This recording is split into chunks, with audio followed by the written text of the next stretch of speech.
Marie-André Dupéré, journaliste pour Masquinongé Média, et je suis avec... Mickaël Viano, travailleur de rue au Truc de la MRC de Masquinongé. Mickaël, très généreux de sa part. On va parler de son métier aujourd'hui. Alors, allons voir ça. Je suis Mickaël Viano, travailleur de rue au Truc depuis 8 ans.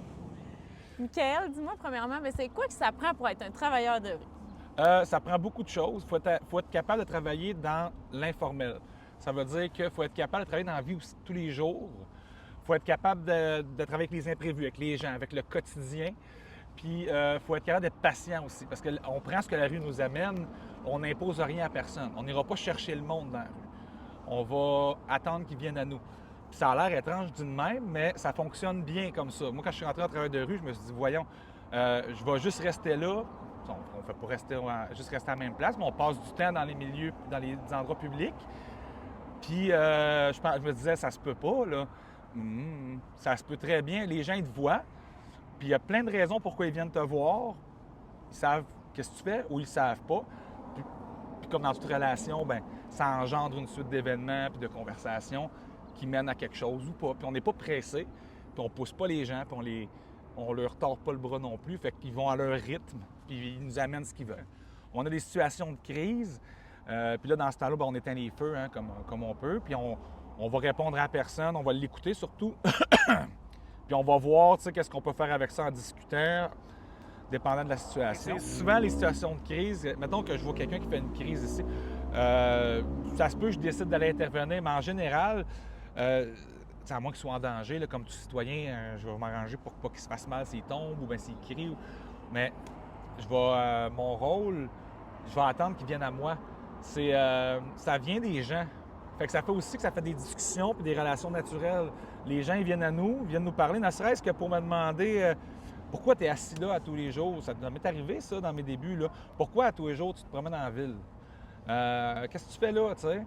Puis ça, c'est une perche, pas une perche, mais une raison parmi d'autres, tu sais. On va pas aller... C'est pas que c'est jamais arrivé. Ça peut arriver que moi, je décide d'aller voir quelqu'un et de dire comment ça va. Je le connais peut-être, ou tu sais. Ou la personne, je le vois qu'elle file pas bien, je vais décider, moi, d'y aller. Mais c'est pas dans le but d'être... Il n'y a pas de production derrière ça. Il n'y a pas nécessairement même d'attente, je dirais. C'est sûr qu'on est des intervenants, on a un rôle à jouer. On veut aider les gens, c'est la base de tout. Mais il n'y a pas d'attente en arrière de ça. Si la personne, elle veut de mon service, elle va venir me voir. Puis si, ne serait-ce que je l'ai informé cette fois-là... Fait que non, en général... Ça se fait comme ça, c'est plus naturel que ça. Les autres manières d'intervenir sont aussi nécessaires, par exemple, parce que tu as des gens qui ont besoin d'un peu plus d'encadrement selon leur situation. Mais nous autres, c'est comme ça qu'on fonctionne. L'affaire, c'est qu'on ne veut pas non plus, on ne veut pas s'identifier, on ne veut pas se mettre des chandails, parce que si toi, tu es en train de me parler, OK? Tu n'as peut-être pas envie que le monde qui passe dans la rue sache ou avoir l'impression que le monde, ils savent qu'on est en train d'intervenir avec toi, là. Tu sais?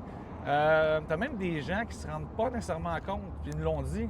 Crème, dans le fond, tu es en train de travailler, toi, avec moi? Ben, parce que c'est des conversations naturelles. Dans le fond, c'est sûr qu'on a beaucoup de réseaux sociaux aussi. Depuis l'arrivée de Jenny, directrice adjointe, elle gère plus ça.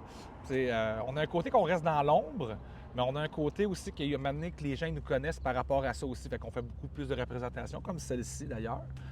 Ce qui permet aux gens de... Tu sais, les gens sont beaucoup plus sur le numérique aujourd'hui, fait que ça leur permet de savoir un peu ce qu'on fait. J'ai des gens qui sont venus me voir que moi, j'avais jamais vu, que je connaissais pas, puis qu'eux autres savaient ce que je faisais grâce à ça. Le truc, dans le fond, c'est quoi exactement l'acronyme? Ça représente quoi, ces lettres-là? Travail de rue communautaire. Fait que travail rue communautaire, dans le fond. Moi, j'ai vagabondé, j'ai beaucoup voyagé, fait le tour du Canada. J'étais un tannant, un peu, si on peut dire. À un moment donné, je me suis arrêté. Puis j'ai fait des choix de vie qui ont changé les choses. Puis j'ai continué ma vie. Fait que j'ai été travailler dans une usine. J'ai fait mes choses. Puis c'est Patrice Patrice, le directeur général, m'a cherché. Puis ça a toujours été... Ce que je fais en ce moment quand je travaille, il y a un côté que ça a toujours été. Je dis souvent la blague, l'étranger qui sort d'un buisson puis qui me raconte ses problèmes, ça a toujours été. Ça va avec le savoir-être, c'est que je dégage quelque chose, c'est ça que Patrice m'a fait réaliser aussi avec les années. Je dégage quelque chose que les gens, ils savent qu'ils peuvent me faire confiance. Parce que ça sortait pas anyway, même avant que je sois travailleur de rue. Tu sais, moi, des fois, après mon chiffre à l'usine, j'allais m'asseoir au parc, puis il y avait quelqu'un que je connaissais pas, puis il commençait à me parler, puis ça a toujours été... J'ai toujours eu une bonne oreille, puis jamais eu de misère à écouter les gens. Mettons sur la consommation, j'ai consommé beaucoup. Beaucoup de choses, ça pouvait... c'est sûr que moi, ce qui m'a donné le plus de misère, c'est que quand tu rechutes, puis tu sais, sur le coup, tu as l'impression que tu as tout échoué. C'est un peu comme quand tu arrêtes la cigarette, puis que tu en refumes une. C'est comme, ça peut t'abattre, mais arrête de te comparer aux autres, puis vas-y avec ton parcours à toi. Vas-y avec ce que toi... Il faut vraiment, vraiment, vraiment arrêter de se comparer aux autres. Ça, Puis évidemment, faire un ménage dans sa vie, là.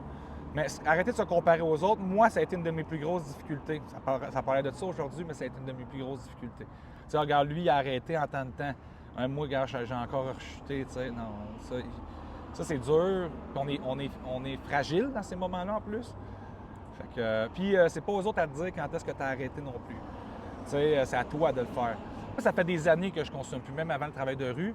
Par exemple, c'est sûr que quand je vois des gens qui passent par là où je passe, c'est pas nécessairement la consommation, ça peut être tu sais, des gens qui ont des enfants et qui vivent des choses avec leurs enfants, ça me touche aussi.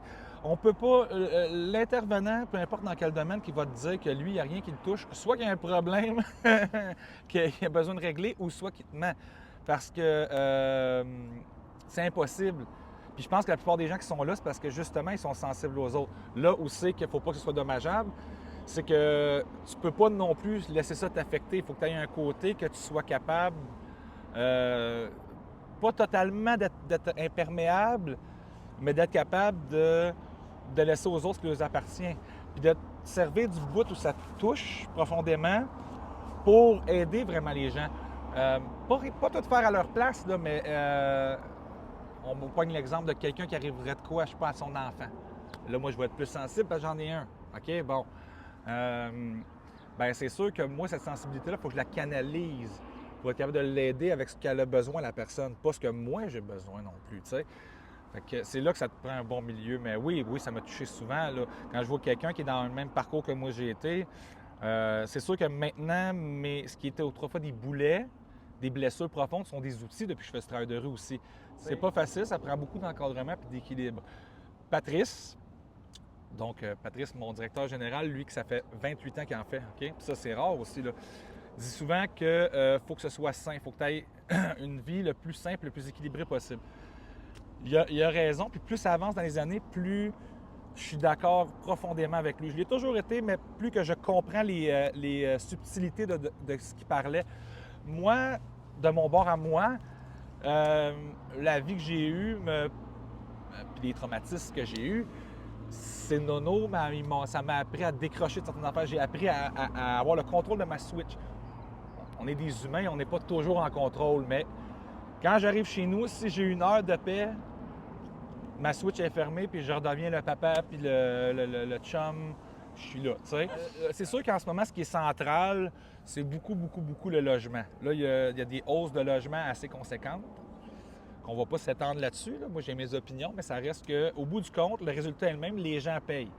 Écoute, moi, je vois des gens qui ont toujours vécu ici, puis qui sont obligés de déménager à Trois-Rivières pour continuer à venir travailler ici parce qu'ils sont plus capables de se loger. Là, ça, c'est une des hausses, à part des hausses de toutes. Fait que les gens qui en arrachaient déjà, ils en arrachent plus, puis des gens qui en arrachaient pas, puis qui sont sur le bord de n'arracher, ils n'arrachent. Fait que, tu sais, ça, c'est pour... Là, au moment où toi, tu me parles, c'est ça le plus gros. Il y a toujours les habituels, là, tu sais, les problèmes de santé mentale, physique, la toxicomanie, plein d'autres, là. Mais ça, ces temps-ci, c'est particulièrement intense. Puis je pense que c'est pas juste à Louisville. C'est qu'ici, on le pratique. Moi, je dis souvent qu'on est comme des irréductibles gaulois. C'est pas pour nous donner de la gloire que je dis ça, c'est que nous autres, on le fait vraiment à l'ancienne. Un peu partout, la pratique, elle s'est modifiée. Que ce soit parce que le milieu est différent, ça modifie déjà la pratique, puis c'est correct, ou pour d'autres raisons. Nous, on a essayé de garder ça le plus pur. Michel et Patrice, les fondateurs, ils ont voulu garder ça le plus proche possible de la pratique de base. Fait que, tu sais, on en fait du Messenger, par exemple. Mais on va favoriser la rencontre en personne parce que c'est pas pareil quand je te parle au téléphone puis quand on se regarde puis qu'on se parle. c'est les poignées de main, tu sais, ces choses-là. La proximité que les gens, certains diraient qu'on est réfractaire, puis d'autres diraient qu'on est puriste, mais moi, je dirais plus qu'on est protecteur. Puis que peut-être que dans notre région, à nous autres, cette pratique-là s'applique mieux. Peut-être que dans d'autres régions, une autre pratique différente s'applique mieux, simplement. Pas grand-chose que j'aime pas dans le travail de rue. Tu sais, mis à part que on est sous-financé, comme on a pu le voir avec les manifestations, l'entendre avec les manifestations récentes. Mais c'est un choix qu'on fait, que moi j'ai fait de travailler dans le communautaire, mais ça reste qu'on est sous-financé. Ça, c'est sûr et certain. Puis ça, je pense que c'est pas juste le travail de rue, c'est les organismes communautaires en général qui aiment ça, observer la vibe de la ville. Puis c'est pas stalker les gens, là, mais observer qu'est-ce qui se passe dans la ville, puis ces choses-là. J'ai souvent fait ça, m'asseoir sur le bord d'un trottoir puis regarder ce qui se passe à Louisville. On dirait que ça me fait relaxer, comme si j'étais assis dans une forêt, là, tu sais. Puis la vibe n'est pas la même le jour, la nuit. C'est un peu comme apprendre à... C'est un peu comme dans une relation humaine. Tu apprends la vibe de la ville, tu sais. Moi, je fais pas d'intervention de journée, j'en ferais pas, parce qu'on court pas après le monde. Puis ça se fait tout seul. Je sais que ça a l'air étrange, puis c'est dur à concevoir, OK? Ça l'a été pour moi aussi, mais ça se fait vraiment tout seul. Là, aujourd'hui, c'est le contraire. Je peux pas aller au dépanneur sans que ça prenne 45 minutes. Puis là, je me plains pas, mais je veux dire, il y a tout le temps quelqu'un qui a envie de me voir ou de me parler. Ce que j'aime aussi, c'est que c'est le rapport humain. Bien, j'ai beaucoup moins de téléphone puis de messenger dans mon cas. Ça, c'est différent pour tous les travailleurs de rue, OK? J'ai beaucoup moins de téléphone puis de messenger. Mais les gens tout de suite viennent me voir, là. C'est vraiment, là... Là, c'est parce que je suis dans une phase certaine. J'ai pris un step dans l'évolution de ma pratique, puis mais je suis flabbergaste à tous les années. Ça me fait comme triper à toutes les années, là. Ça évolue différemment. Puis d'une année à l'autre, c'est pas pareil. Fait que moi, je suis un gars de même. Tu sais, la rue, je suis un streetwise. Tu sais, fait que c'est ça.